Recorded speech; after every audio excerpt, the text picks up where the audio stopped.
Yo benye me ne kwa we teshi plug live to be ne le ni wo ke nye e se teshi ma fi ni age wo fi teshi mi wo ko efon wono age e fi ai ni akutu ni flag yo teshi plug wo ba aje last hour kra wo ba Ghana oklopon bi aje ni wo ke oklopon ba mu na aje e fi din fa lenu ege fi din ya wono ngbe aji Sheriff Kolimate nke nyeminu Thomas Nyokan ke iniminu Gan culture wo yo bi eni ngene wo ke ni fi mu mbani gbeno live no chata wa suma ge ocho ogbe teshi plug yo ovana atomi ni mensa 7 ovana yo no mo vai mo no atomi atai fashion boy ovana ni mo ofama atomi ni amaselo ovana atomi kulobita yo be no mo be ni wo saka che ni wo chilele wonu emi no teshi ma fi ele ngon wa ni boy ke manse bi fi nsun ni wo teshi plug wo ko efon wono age afini wo ge cheme ba atashi na mi gba wo blame sanjin fi o ke ga gbe ne blame lala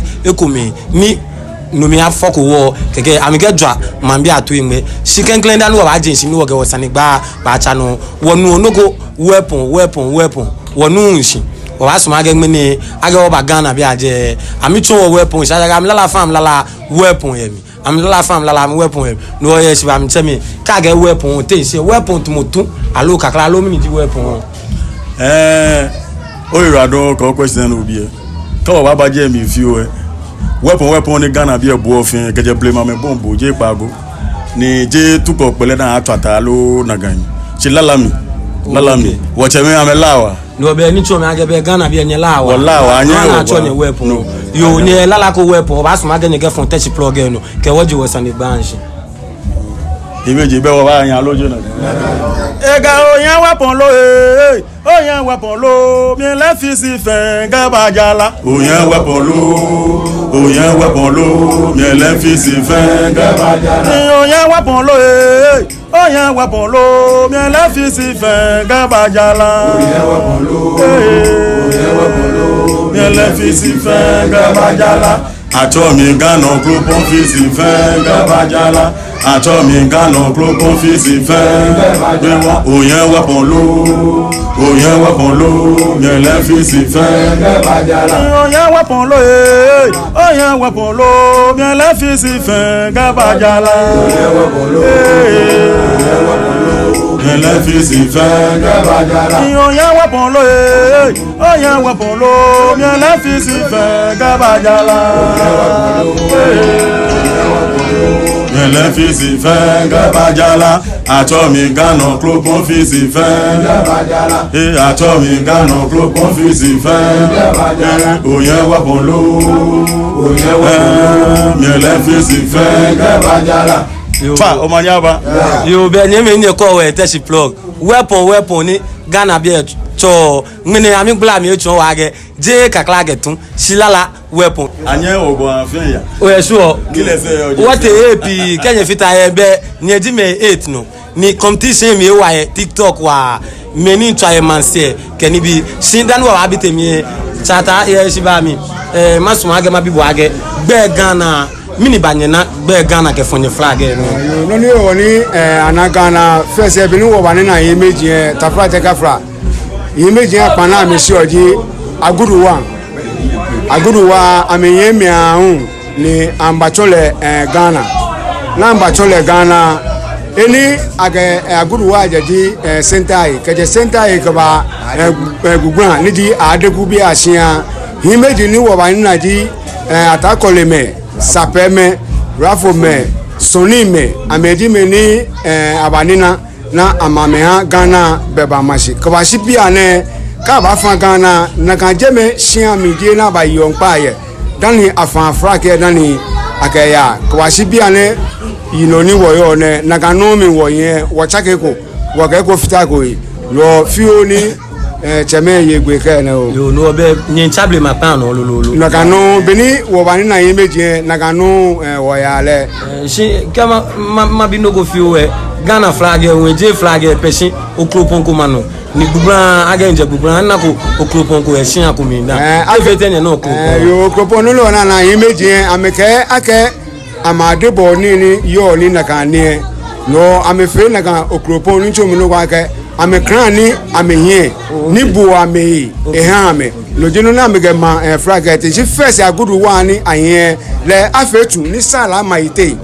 na mega oje tudino ni akayo sane si akabebu ni yo sane no amefe okropon edomo Ghana frage na nichomi no kwa ke okropon maite ba na ga bubran fe adebo ni amehie loji okropon no ni amefe na mega maite aga efiji faye wo ege efiji ba bu ameno kono ege momo amemi loji no ni wo ga yen mi kwa sibi ane lo ni wo na okropon na o yo be ni me ni ne ko we touch plug live tamo be ni le ni wo fi ole afilele ngon ni touch afilele eno be tamo be ni chata ye gbe ke Ghana mene wo ba na ye ni Ghana aje ke ame abebo ange ni bi fin sida no wa cha wosane gba no ekuwe Ghana nyela wa at a competition in several times ni Ghana bia be ni wo yin salako Ghana bia nyela wa so age mene na ga blame malala kete plug bi ento ni ala ke fon plama no ni ba kai nyela la jin ofano wa kai lo wa ni wo bia afa kra wa asmo na agbeni ni wa bit blame malala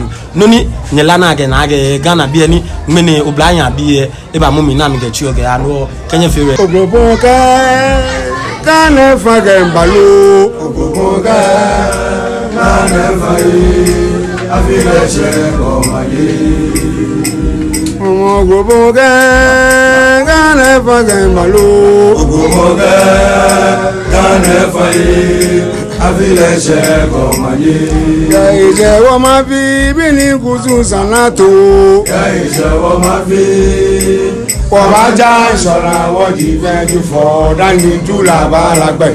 Kẹ́ ìṣẹ́ wọ́n máa fi bí ní kùsùn sànátò. Kẹ́ ìṣẹ́ wọ́n máa fi wabaja ìṣọ̀ra wọ́dì fẹ́jú fọ́ dání júlà bá lágbẹ̀. Ní kẹwọ́ lágbẹ̀ mi jú bí ní kùsùn ìṣọ̀wẹ́ kò ń. Lágbẹ̀ mi jú iná tí èèyàn ní ọmọ ọjúlẹ̀. Kẹwọ́ lágbẹ̀ mi jú bí ní kùsùn ìṣọ̀wẹ́ kò ń. Kẹwàá lágbẹ̀ mi jú iná tí èèyàn ní ọmọ ọjúlẹ̀. Jẹ́jẹ́lẹ̀ mọ̀ pépè ó mọ̀ gbé. Nàgá gbéná jú fọ́lé. Jẹ́jẹ́lẹ̀ mọ̀ pépè ó mọ̀ gbé. Jèmọ̀ àwọ̀dì fẹ́ sísàdì fẹ́. Gbọ̀lẹ́ bá fẹ́ abáyé kú. Wáwò jèmọ̀ àwọ̀dì fẹ́ sísàdì fẹ́. Gbọ̀lẹ́ bá fẹ́ abáyé kú. Sọ́lẹ̀ wọ̀ bá tọ̀ra fún. Wọ́n bá tọ́ wọ́n bá nù é. Sọ́lẹ̀ wọ̀ bá tọ̀ra fún. Kẹ́ ó kọ́ yẹn mi pé lókèlè yìí wọ́n tẹ́ ní. Kẹ́ ó kọ́ yẹn mi pé lókèlè yìí wọ́n tẹ́ ní. Tẹ́ẹ̀dì kolo ŋalẹ̀ n'anyi sọ ìwà dán. Tẹ́ẹ̀dì kolo ŋalẹ̀ n'anyi sọ ìwà dán. Tẹ́ẹ̀dì kolo ŋalẹ̀ ìwọ ìgbó wọ ìgbẹ́ náà láàbì fún abágbọ́n àwọ̀. Ìwọ ìgbó wọ ìgbẹ́ náà láàbì fún abágbọ́n àwọ̀. Òkùnkùn kẹ́ẹ̀ẹ́ fàyè àfilẹ̀ ṣẹlẹ̀ kọ̀ọ̀mọ̀dé. Kọ̀ọ̀mọ̀dé sàlẹ̀. Àǹgbẹ̀ máa wò kánà bọ̀ sàlẹ̀. Ìyá àǹgbẹ̀ máa wò kánà bọ̀ sàlẹ̀. Àǹgbẹ̀ máa wò kánà bọ̀ sàlẹ̀. Ìyá àǹgbẹ̀ máa wò kánà bọ̀ sàlẹ̀. Àǹgbẹ̀ máa wò kánà bọ̀ sàlẹ̀. Ọmọ gbogbo kánà fàgẹ̀ mbàlú. Gbogbo kánà fàyè àfilẹ̀ ṣe kọ́mọdé. Ọmọ gbogbo kánà fàgẹ̀ mbàlú. Gbogbo kánà fàyè àfilẹ̀ ṣe kọ́mọdé. Kẹ́ ìṣẹ́ wọ́n máa fi bí ní kùsùn wọ́n bá tó. Kẹ́ ìṣẹ́ wọ́n máa fi wọ́n bá já ìṣọ̀nà wọ́n kì í fẹ́ dúfọ́ lẹ́nu túnra bá lágbẹ̀lẹ̀. Kẹ́ ìṣẹ́ wọ́n máa fi bí ní kùsùn wọ́n bá tó. Kẹ́ ìṣẹ́ wọ́n máa fi wọ́n bá já ìṣọ̀nà wọ́n kì í fẹ́ dúfọ́ lẹ́nu túnra bá lágbẹ̀lẹ̀. Kẹwàá lágbẹ̀ mi jú bí ní kùsùn ìṣọ̀wẹ́ kò ń. Kẹwàá lágbẹ̀ mi jú èèyàn tí èèyàn ní ọmọ ọjúlẹ̀. Kẹwàá lágbẹ̀ mi jú bí ní kùsùn ìṣọ̀wẹ́ kò ń. Kẹwàá lágbẹ̀ mi jú èèyàn tí èèyàn ní ọmọ ọjúlẹ̀. tẹ́lẹ̀ mọ́ pépè ó mọ̀ bí. Nàwọn gbìyànjú fọ́ndé. Tẹ́lẹ̀ mọ́ pépè ó mọ̀ bí. Jìmọ̀ wọ́n ti fẹ́, sísà ti fẹ́. Pẹ̀lú ìbàfẹ́ abáyé kò. Jìmọ̀ wọ́n ti fẹ́, sísà ti fẹ́. Pẹ̀lú ìbàfẹ́ abáyé kò. Sọ́lẹ̀ wọ̀ bá tọ̀dà fún. Wọ́n bá tọ̀ wọ́n bá lè. Sọ́lẹ̀ wọ̀ bá tọ̀dà fún. Lẹ́wọ̀n bọ̀ yẹn mi pé o kẹlẹ́ mi bọ́ ẹ tẹ́lẹ̀. Lẹ́wọ̀n bọ̀ yẹn mi pé o kẹlẹ́ mi bọ́ ẹ tẹ́lẹ̀. Tẹ́lẹ̀ kolo ŋalẹ̀ náà ní sọ ìwà dán. Tẹ́lẹ̀ kolo ŋalẹ̀ náà ní sọ ìwà dán. Tẹ́lẹ̀ kolo ŋalẹ̀ ni wọ́n yẹ gbó wọ́n yẹ gbẹ́ náà náà bí wọ́n bá kún àwọ̀.